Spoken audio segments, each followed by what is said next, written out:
बंधुओं, ये प्रश्न जितना सरल लगता है उतना ही गहरा है। क्या स्त्री मोह का कारण है या मुक्ति की सीढ़ी? हमने सदियों से स्त्री को एक दृष्टि से देखा है, कभी आकर्षण की वस्तु, कभी मोह का कारण, कभी त्याग की देवी और कभी विलास की कल्पना।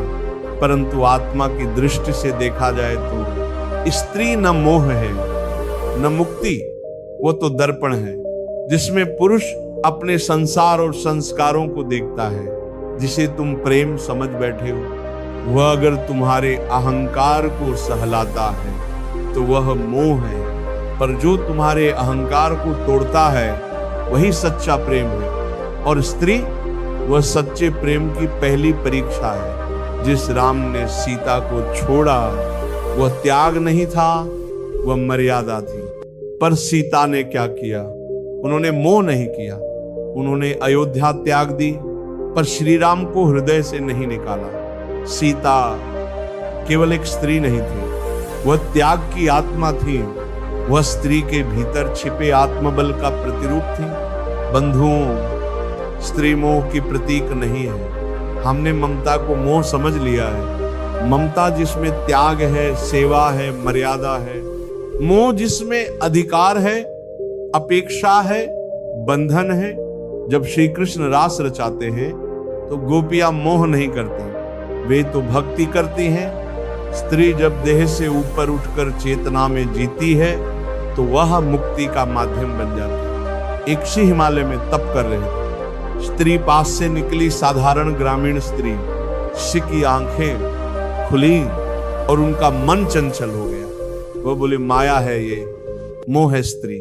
पर भीतर से आवाज आई, हे मूर्ख, दोष स्त्री में नहीं, दोष तेरी दृष्टि में है। तूने उसमें आत्मा नहीं देखी, तूने सिर्फ देह देखी। स्त्री वही है जैसी तुम्हारी दृष्टि है। मोह बन जाए यदि तुम उसे वस्तु समझो, मुक्ति बन जाए यदि तुम उसमें मां, शक्ति और आत्मा देखो। ये तो हुआ आरंभ। आगे हम जानेंगे कि स्त्री को त्याग कर कोई साधक क्यों अधूरा रह जाता है और क्यों भगवान भी स्त्री के बिना पूर्ण नहीं हुए। राम को सीता चाहिए, कृष्ण को राधा। स्त्री के बिना साधना अधूरी क्यों है?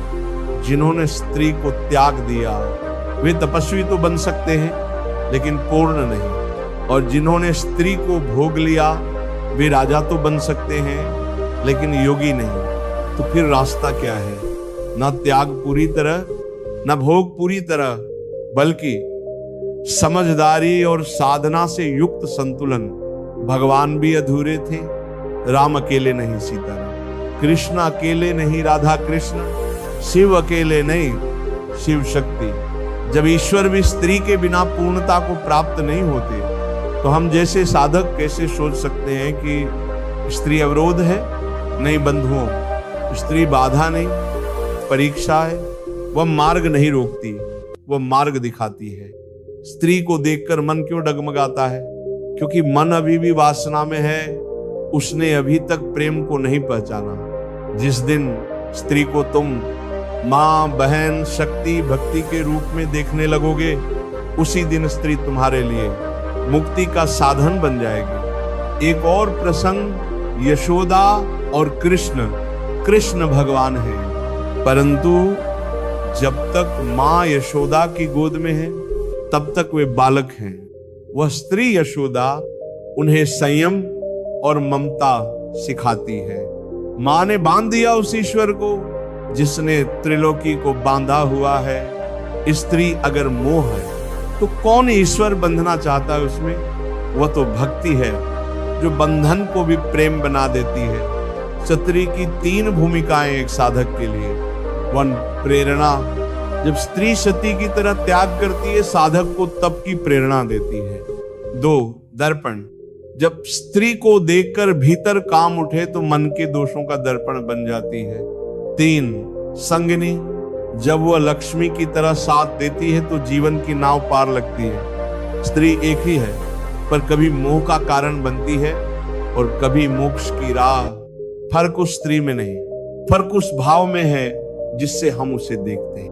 मोह में डूबी स्त्री, जब स्त्री की चेतना स्वयं के रूप अधिकार और अपेक्षाओं में उलझी होती है तो वह स्वयं भी बंधन बन जाती है और दूसरों को भी बांध देती है। ऐसी स्त्री को क्या चाहिए? सजावट, प्रशंसा, नियंत्रण, स्वामित्व और एक भ्रम कि प्रेम में अधिकार होता है। ऐसी स्त्री प्रेम नहीं करती, वो केवल पाना चाहती है। जैरित मुक्ति में स्थित स्त्री, पर वही स्त्री जब त्याग, सेवा और भक्ति में उतरती है तो वो देवी बन जाती है। मीराबाई राजमहल की रानी थी, पर जब कृष्ण को चाहा तो राज, पाट, रिश्ते, मोह सब छोड़ दिया।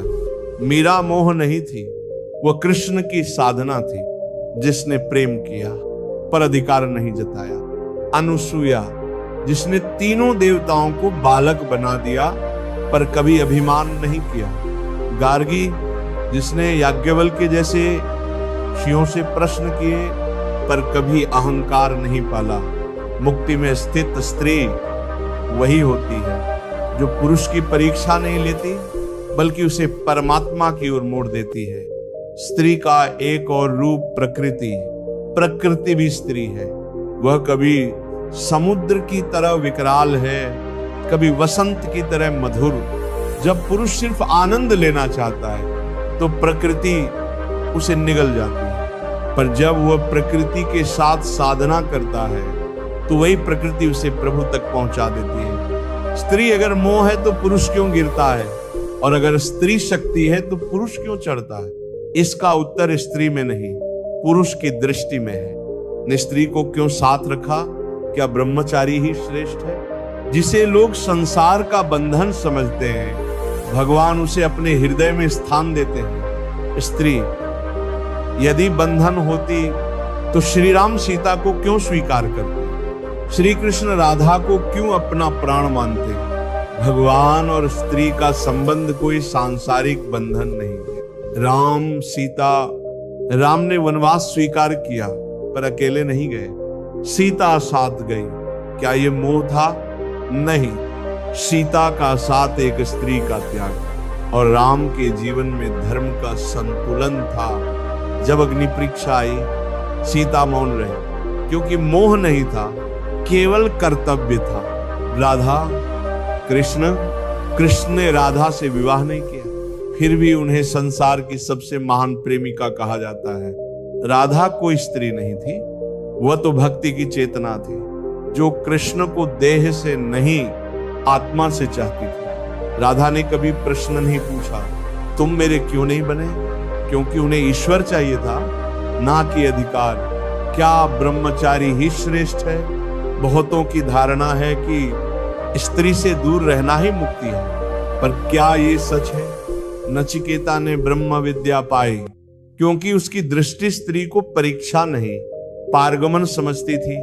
शिव सन्यासी थे पर उन्होंने भी शक्ति को स्वीकार किया। ब्रह्मचर्य केवल स्त्री से दूर रहना नहीं है, ब्रह्मचर्य है स्त्री में ब्रह्म को देखना।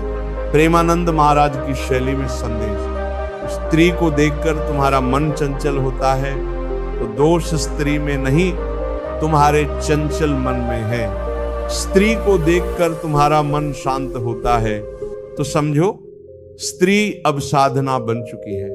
स्त्री का सही स्थान पुरुष के जीवन में, एक, न उसे पूजा की मूर्ति बनाओ कि फिर उससे अपेक्षाएं रखो। दो, ना उसे भोग की वस्तु बनाओ कि फिर पाप का बोझ उठाओ। तीन, उसे सहधर्मिणी बनाओ जो साथ चले भक्ति में, मर्यादा में, मौन में। स्त्री को ईश्वर ने दिया है तुम्हारी आत्मा को संतुलित करने के लिए, वह तुम्हें बांधने नहीं, तुम्हें नम्र करने आई है। स्त्री को देखकर आत्मा कैसे जागृत हो सकती है? जिसे लोग आकर्षण कहते हैं, वहीं से अगर दृष्टि बदल जाए तो वही आकर्षण अलौकिक प्रेम बन सकता है, और वही स्त्री आत्मा की सीढ़ी। स्त्री के माध्यम से आत्मा की अनुभूति कैसे? स्त्री एक दर्पण है, वह तुम्हारे भीतर की छवि दिखाती है। यदि तुम्हारे भीतर वासना है तो स्त्री वासना लगती है। यदि भीतर भक्ति है तो वही स्त्री राधा दिखती है। यदि भीतर त्याग है तो वह सीता बन जाती है। स्त्री तुम्हारी परीक्षा नहीं है, वो तुम्हारे भीतर छिपे भावों की परख है। 3 दृष्टियां, 3 अनुभव। 1 देह की दृष्टि से स्त्री मोह, पुरुष उसे पाना चाहता है। 2 बुद्धि की दृष्टि से स्त्री संवाद, पुरुष उससे सीखता है। 3 आत्मा की दृष्टि से स्त्री मुक्ति, पुरुष उसे ईश्वर की लीला समझकर प्रणाम करता है। जहां देह दिखती है वहां आकर्षण होता है, जहां आत्मा दिखती है वहां वंदना होती है। प्रेम में भक्ति कैसे जागती है? देखिए, जब प्रेम अपेक्षा छोड़ देता है तब वो भक्ति बन जाता है। मीरा ने भी प्रेम किया, पर कभी कृष्ण से शादी नहीं मांगी, कभी पूछा नहीं तुम मेरे क्यों नहीं बने। वह प्रेम नहीं मांग रहे थे, वह प्रेम को जी रहे थे। जब प्रेम निष्कलंक हो जाता है तो वही मुक्ति बन जाता है। विवाह, भक्ति और त्याग क्या विरोधाभासी है? नहीं बंधुओं, ये तीनों विरोध नहीं है यदि समझदारी से जिए जाएं। विवाह जब 2 आत्माएं एक साथ प्रभु को चाहती हैं, भक्ति जब स्त्री या पुरुष एक दूसरे को ईश्वर का अंश मानकर पूजते हैं, त्याग जब अपेक्षा और अधिकार दोनों छोड़ दिए जाते हैं। सच्चा पति वह है जो पत्नी में प्रेम नहीं प्रभु देखे, और सच्ची स्त्री वह है जो पति में संसार नहीं साधना देखे। निष्कर्ष, वह देवी थी और तुमने उसे केवल स्त्री समझ लिया। वह तुम्हारे जीवन में आई थी तुम्हें ईश्वर तक पहुंचाने, पर तुमने उसे केवल शरीर समझा। वह देवी थी पर तुमने उसे मोह समझ लिया। स्त्री और पुरुष का आध्यात्मिक संबंध, स्त्री और पुरुष एक दूसरे के पूरक हैं, न कि स्वामी या सेवक। पुरुष शक्ति का संचय है, स्त्री शक्ति की अभिव्यक्ति है। शिव अगर स्तब्ध हैं तो शक्ति संचालित है, शिव बैठते हैं शक्ति नृत्य करती है। दोनों साथ हों तो संसार संतुलित चलता है। यही ब्रह्म और प्रकृति का सनातन संबंध है। क्या बिना स्त्री के मुक्ति संभव है? संभव तो है, पर अधूरा है। जैसे बिना दीपक के घी जल नहीं सकता, वैसे ही बिना स्त्री के पुरुष परिपक्व नहीं हो सकता। स्त्री जीवन की नरमी सिखाती है, वह अहंकार को घोलकर प्रेम बनाती है, वह जिम्मेदारी की पहचान कराती है। इसलिए भागवत में राधा के बिना कृष्ण अधूरे हैं, रामायण में सीता के बिना राम की लीला स्थिर है। मुक्ति अकेले नहीं आती, वह साथ में चलती है। जब तुम स्त्री को भी उसी परमात्मा का अंश समझो। अंतिम संदेश, हे साधक, तूने जिस स्त्री को मोह समझा वह वास्तव में तेरा आईना थी। वह तुझे तेरा ही अधूरापन दिखाने आई थी। तूने यदि उसमें देवी देख ली होती तो आज तू भक्त होता, पर तूने केवल शरीर देखा, इसलिए तू बंधन में फंस गया। मोह तब होता है जब दृष्टि गलत होती है। मुक्ति तब मिलती है जब उसी स्त्री में ईश्वर का अंश दिखे। स्त्री मोह का कारण नहीं, दृष्टिहीनता का परिणाम है।